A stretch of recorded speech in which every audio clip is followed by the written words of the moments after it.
डायन भी दो चार घर छोड़ देती है, दुश्मन भी होली दिवाली जन्मदिन पर ब्रेक ले लेता है। लेकिन सोचिएगा कि समाज के तौर पर हमारा आपका नैतिक पतन किस कदर हो गया है कि हमें दूसरों की खुशियां भी चुभने लगी है। इस कदर हमारी संवेदनाएं खत्म हो चुकी हैं कि अब इंसान दिखता ही नहीं, कंटेंट दिखता है। और इंद्रेश उपाध्याय जी की शादी इसी बेरहम सोच की भेंट चढ़ गई है। पिछले 3 दिन से जिस तरह से उनकी ट्रोलिंग हो रही है, एक्सपोज वो नहीं, समाज के तौर पर हम और आप हुए हैं। हमारे भीतर की जलन, हमारी कड़वाहट, हमारा खोखलापन एक्सपोज हुआ है कि हम दूसरों के सुख में दुखी और दूसरों के दुख में खुश होना सीख गए। ऐसे तो नहीं थे हम लोग यार।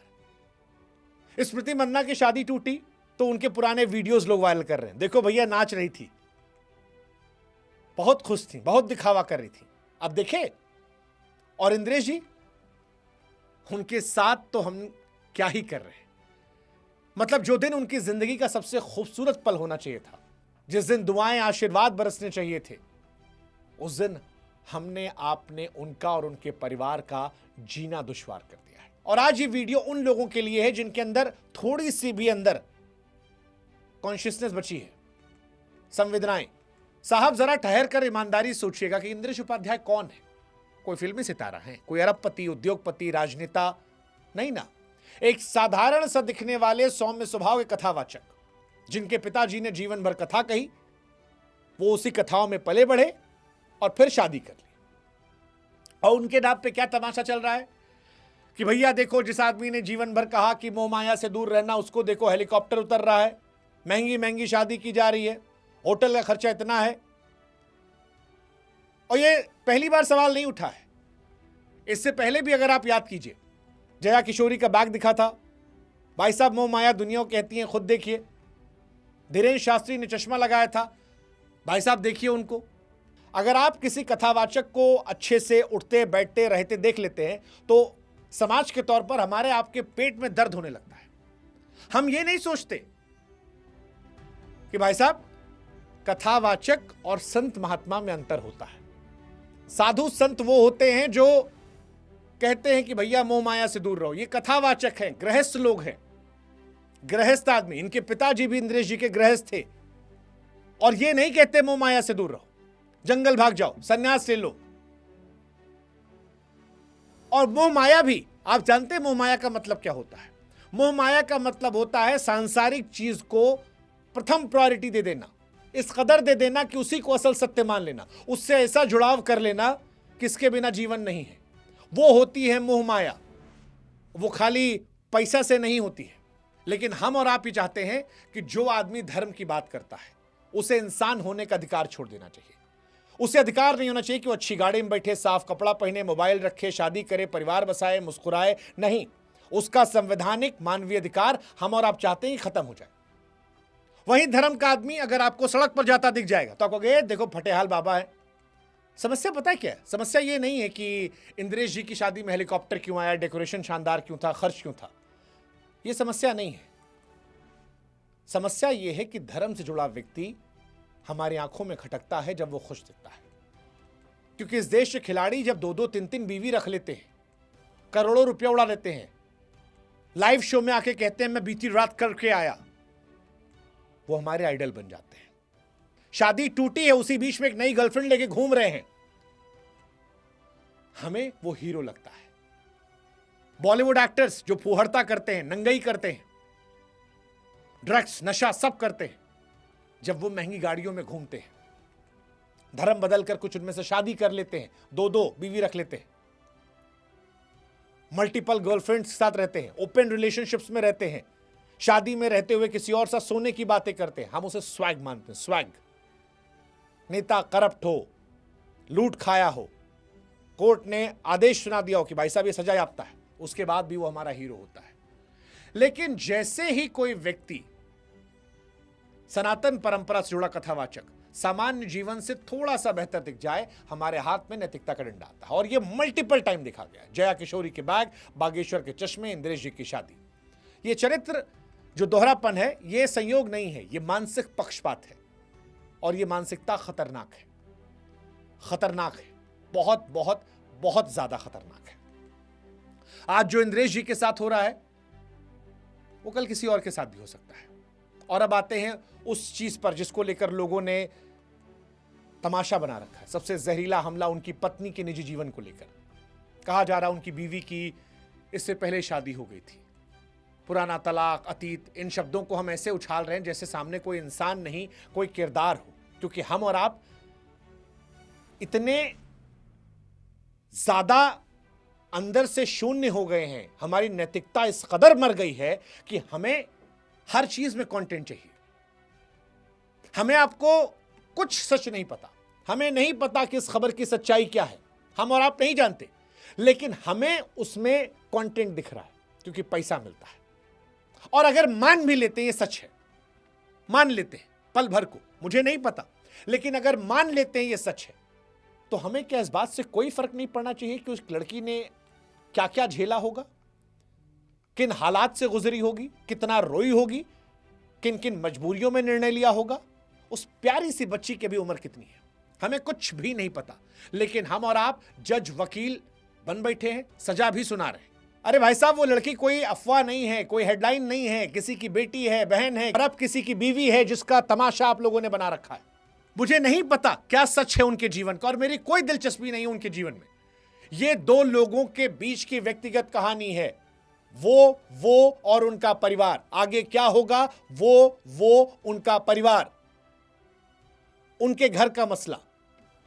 लेकिन अगर आप इस मामले को उछाल रहे हैं तो आपको एक बार सोचना चाहिए कि अगर उसने जीवन में कोई कठिन रिश्ता झेला और आज वो दोबारा भरोसा करना चाह रही है, तो हम उसके भरोसे का स्वागत फूलों से नहीं पत्थरों से कर रहे हैं। हम और आप उस पर वैचारिक पत्थरबाजी कर रहे हैं। वो पत्थरबाजी उस वक्त कर रहे हैं जो उसके जीवन का सबसे सुखद लम्हा होना चाहिए था, जिस क्षण उसे अपने पति के साथ सबसे ज्यादा खुश होना चाहिए था। ये पत्थरबाजी हम इंद्रेश जी के ऊपर, उनकी पत्नी के ऊपर, उनके माता पिता के ऊपर, हर तरफ कर रहे हैं। उस लड़की के माता पिता के ऊपर, दोनों परिवारों के छाती पर मार रहे हैं। और इसीलिए मैं कह रहा हूं कि समाज के तौर पर हमारा आपका नैतिक पतन हो रहा है। इतना समझना क्यों मुश्किल है कि पहली बात हमें सच्चाई नहीं पता, दूसरी बात अगर सच भी हो तो यह उनका निजी विषय है। दो बालिग लोग, दो परिवारों की सहमति, कानूनी सामाजिक रूप से वैध विवाह। हम और आप कौन होते हैं भाई साहब बीच में अदालत लगाने वाले?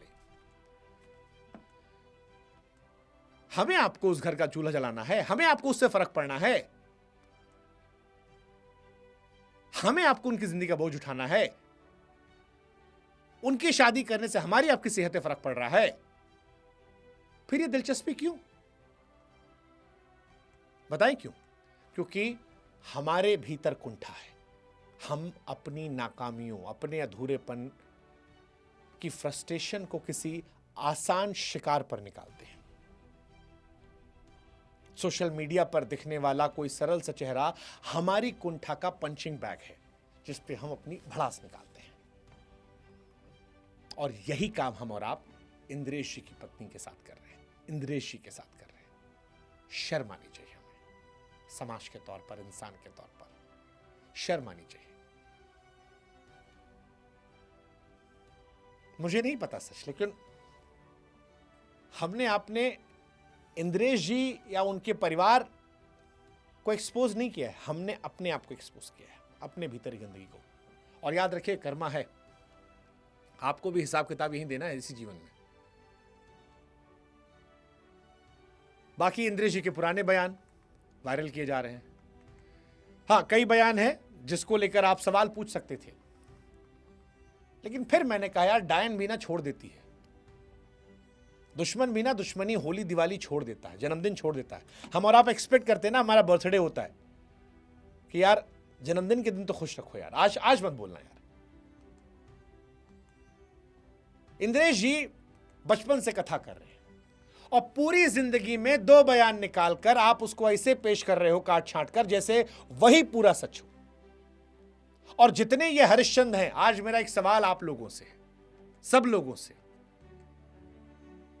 क्या आपने या आपके मां बाप ने या आपके बच्चों ने अपने जीवन में कभी कोई आप परिपक्व बात नहीं की? क्या हमारी जिंदगी के पुराने ऑडियो, पुराने मैसेज, पुराने मजाक अगर आज बिना संदर्भ उछाल दिए जाएं, तो क्या हम और आप उस कसौटी पर खरे उतर पाएंगे जो इंद्रेश जी के लिए हम तय कर रहे हैं? इंसान विचारों से बनता है, विचार समय के साथ बदलते हैं। परिपक्वता यही होती है कि आदमी अपनी पुरानी बातों को सुधार सके। अगर किसी के पुराने वाक्य को पकड़कर आज आप किसी की पूरी जिंदगी का फैसला सुनाएंगे, वो भी उस दिन जब उसे सबसे ज्यादा चैन मिला हो, खुशी मिली हो, या आप उसे सबसे ज्यादा उस दिन आशीर्वाद दे सकते हो, तो याद रखिएगा कि कल इस भीड़ में कोई सुरक्षित नहीं बचेगा। शादी एक नए अध्याय की शुरुआत होती है। आपको इंद्रेश जी से हिसाब किताब करना है, भविष्य में कुछ कहेंगे, आप कह सकते थे, पर 2 लाइन पकड़ के एक आदमी को पूरे इंटरनेट पर जलील कर डाला है। कमेंट सेक्शन उनके भर डाले हैं। मजा ले रहे हैं आप। पता है क्यों? क्योंकि आप अंदर से कमजोर हैं, खोखले हैं। अपनी फ्रस्ट्रेशन को इंद्रेश जी को आज पंचिंग बैग बना के ठोक रहे हैं। ऐसा हो सकता है कि उनकी बातें शायद आज उन्हें भी गलत लगती हो सकता है कि कुछ शब्दों को शायद वो बेहतर ढंग से कह सकते हो, पर शादी के दिन आप ऐसे बिहेव करें जैसे इसके लिए उन्हें उम्र कैद की सजा मिल जानी चाहिए। सुधार, परिवर्तन, प्रायश्चित जैसे, नई शुरुआत जैसे शब्द हमारे शब्दकोश से मिट चुके हैं। अगर कोई लड़की टूटी नाव से निकलकर फिर से किनारे की ओर बढ़ रही है, तो उस नाव में क्या हमारा काम उसको छेद करना है? अगर कोई पुरुष उस नाव में उसका साथ दे रहा है, तो हमारा काम है कि हम उस पुरुष को अपमानित करें अगर वो सच है? हम सब जज बन गए, फैसला सुना रहे हैं, मजा ले रहे हैं, मीम बना रहे हैं, हा हा हा हा। लेकिन याद रखिएगा, स्क्रीन के उस पार आप भी किसी के मां होंगे, किसी के पिता होंगे, किसी के भाई होंगे, किसी के बहन होंगे। जो पल इंद्रेश जी के जीवन का सबसे सुंदर क्षण होना चाहिए था, आपने उसे जिंदगी की बदसूरत यादों में बदलने की कोशिश की है। याद रखिएगा, ये जो आपकी कोशिश है ना 2 सेकंड के मजे लेने की, वो किसी के लिए पूरी उम्र का घाव बन सकते हैं। और ऐसा हो सकता है कि एक रोज आपके परिवार में भी जाने अनजाने कोई घटना घटित हो। खुद को वहां रख के देख लीजिएगा, समझ में आएगा। अच्छा, सबसे विचित्र बात क्या है? सबसे विचित्र बात यह है कि इंद्रेश जी का मजाक उड़ाने वाले जो लोग हैं, वो धर्म की दुहाई देकर मजाक उड़ा रहे हैं, मर्यादा की बात कर रहे हैं, संस्कृति का झंडा उठा रहे हैं, लेकिन व्यवहार में वही धर्म, वही मर्यादा, वही संस्कृति, वही सबसे पहले कुचल रहे हैं। हमें कथावाचकों से उम्मीद होती है कि वो आदर्श हों, लेकिन हम खुद को किसी आदर्श की जरूरत से मुक्त कर लेते हैं। हमें दूसरों की गलती तो पहाड़ जैसी दिखती है और अपनी गलती रेत का कण। सिलेक्टिव ईमानदार हम लोग हैं, नकली नैतिकता, और यही समाज को खोखला कर रही है। धर्म मंच से नहीं मरता। धर्म तब मरता है जब किसी की खुशी देखकर हमारे भीतर शांति नहीं बचती, जब किसी विवाह पर बधाई देने की जगह हम चरित्र हत्या करते हैं, जब किसी के नए जीवन की शुरुआत पर हम जहर उड़ेलते हैं, तब समझ लीजिए कि संकट इंद्रेश में नहीं, संकट हमारे भीतर है। आज हमने उनकी शादी का तमाशा बनाया है, कल यही काम हम किसी और की बेटी के साथ करेंगे। ट्रोलिंग कभी खत्म नहीं होगी, बस चेहरा बदलेगी, और जिस दिन वो चेहरा आपका होगा, उस दिन ये भीड़ आपके साथ खड़ी नहीं होगी। याद रखिएगा, इंद्रेश उपाध्याय ना संत है ना सन्यासी, गृहस्थ है, कथावाचक है।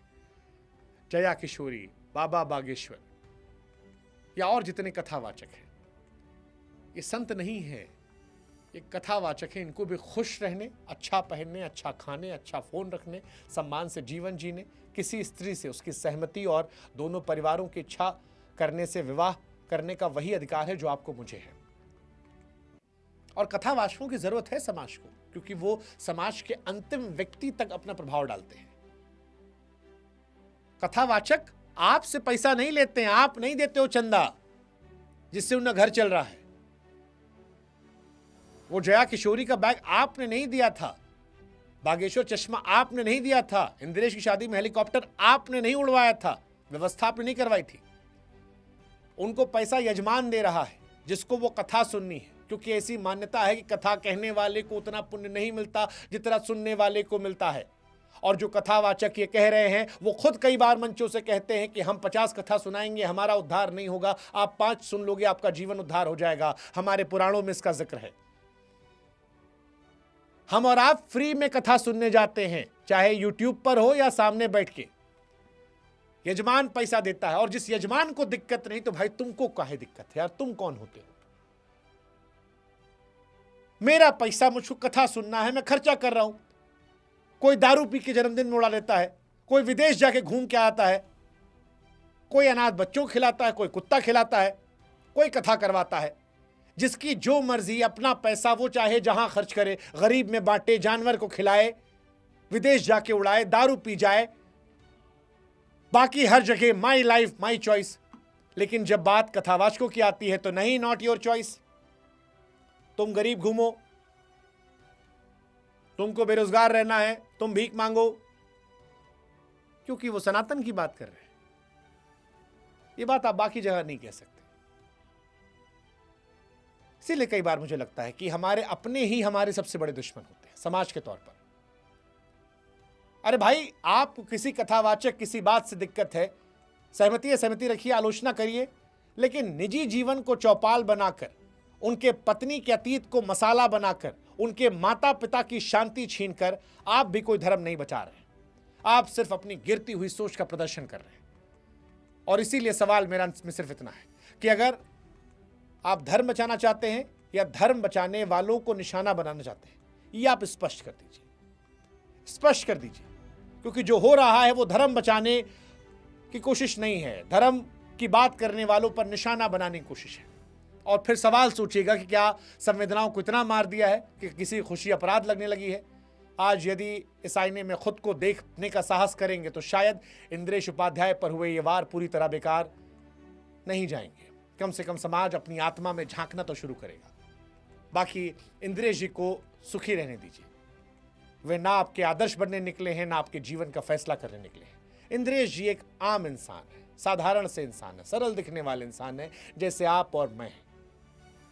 अगर किसी इंसान ने खुशी आपको चुभ रही है तो समस्या उसकी खुशी में नहीं, आपकी सोच में है। भाई साहब, अपनी सोच बदलिए, वरना एक दिन ये कुंठा आपको भीतर से खाली कर देगी, और काफी हद तक कर चुकी है। इंद्रेश जी और उनकी पत्नी को शुभकामनाएं। खुश रहिए, सुखी रहिए, और बाकी लोगों से कहेंगे जीने दो भैया, जीने दो, यही सबसे बड़ा धर्म है। श्री राधे।